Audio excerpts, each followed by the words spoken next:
Hello friends, स्वागत है आपका हमारे यूट्यूब चैनल पर।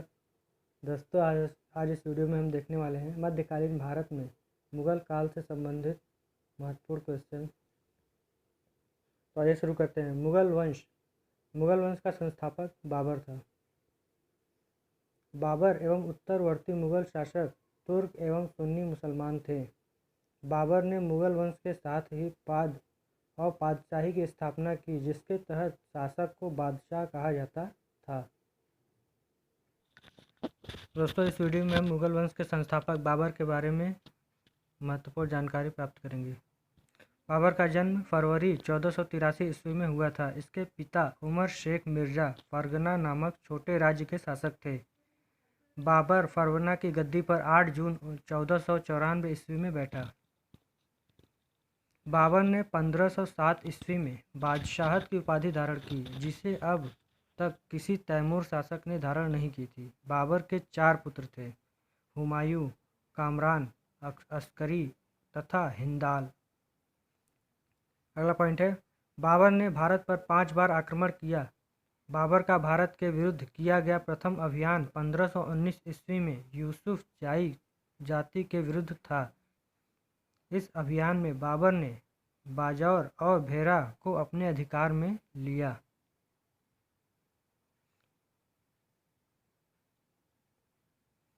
पानीपत के प्रथम युद्ध में बाबर ने पहली बार तुगलमा युद्ध नीति एवं तोप खाने का प्रयोग किया था। उस्ताद अली एवं मुस्तफ़ा बाबर के 2 प्रसिद्ध निशानेबाज थे, जिसने पानीपत के प्रथम युद्ध में भाग लिया था। हमारा अगला पॉइंट है, इब्राहिम लोदी मध्यकाल का प्रथम शासक था जो युद्ध स्थल में मारा गया। इसके साथ इसका मित्र ग्वालियर के राजा विक्रमजीत भी युद्ध स्थल पर मारा गया।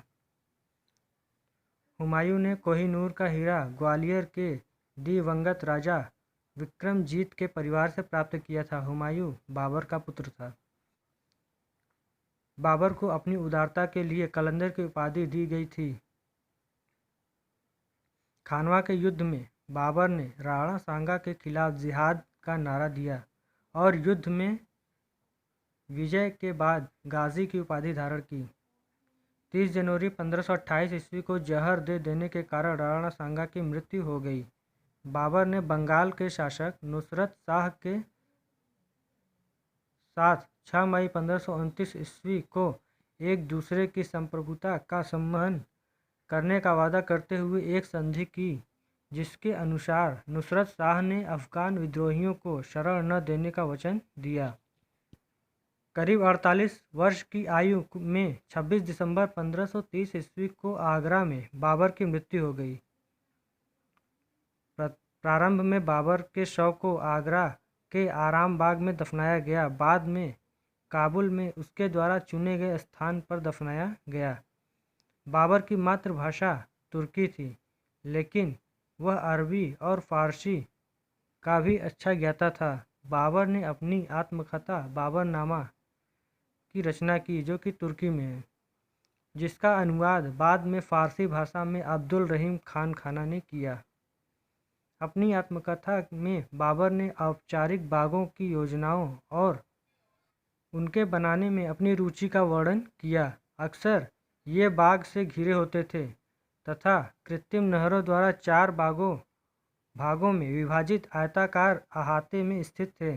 4 समान हिस्सों में बटे होने के कारण ये 4 बाग कहलाते थे। हमारा अगला पॉइंट है, बाबर को मुबैयान नामक पद्य शैली का भी जन्मदाता माना जाता है। बाबर प्रसिद्ध नक्शबंदी सूफी ख्वाजा उबैदुल्ला अहरार का अनुयायी था। बाबर का उत्तराधिकारी हुमायूं हुआ। हमारा अगला पॉइंट है, बाबर द्वारा लड़े गए प्रमुख युद्ध। इसमें प्रथम युद्ध है पानीपत का प्रथम युद्ध, जो कि 21 अप्रैल 1526 ईस्वी को इब्राहिम लोदी एवं बाबर के बीच हुआ था, जिसमें बाबर की विजय हुई थी। अगला युद्ध है खानवा का युद्ध, जो कि 17 मार्च 1527 ईस्वी को राणा सांगा एवं बाबर के बीच हुआ था, जिसमें बाबर की विजय हुई थी। अगला युद्ध है चंदेरी का युद्ध, जो कि 29 जनवरी 1528 ईस्वी को मेदिनी राय एवं बाबर के बीच हुआ था। इस युद्ध में भी बाबर की ही विजय हुई थी। अगला युद्ध है घाघरा का युद्ध, जो कि 6 मई 1529 ईस्वी को अफगानों एवं बाबर के बीच हुआ था और इस युद्ध में भी बाबर की ही विजय हुई थी। तो फ्रेंड्स, बाबर द्वारा 4 प्रमुख युद्ध लड़े गए और चारों में ही बाबर की ही विजय हुई थी। तो फ्रेंड्स, इस वीडियो में बस इतना ही। अगले वीडियो में हम मुगल वंश के अगले शासक और एवं बाबर के पुत्र हुमायूं के बारे में ज्ञान प्राप्त करेंगे। Thank you.